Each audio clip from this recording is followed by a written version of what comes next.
Saya harus katakan begini, tugas pendidikan itu menggali potensi anak. Makanya ada beberapa jalur, salah satunya jalur potensi akademik itu untuk mengetahui potensi anak dari awal, gitu loh. Nah, kalau sudah bisa menggali potensi itu, tugas pendidikan, guru, satuan pendidikan itu adalah mengembangkan potensi itu. Ya, jadi tidak menyeragamkan potensi itu. Jadi si A punya potensi apa, si B punya potensi apa, tugas pendidikan mengembangkan potensi. Semua sekolah itu bagi saya optimal untuk mengembangkan potensi itu. Dan kalau bisa ada karakteristik.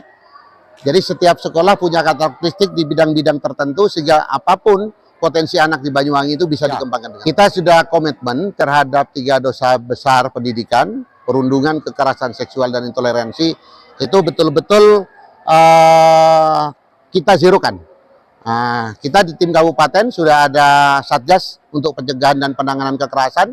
Di satuan pendidikan juga sudah terbentuk tim pencegahan dan penanganan kekerasan itu.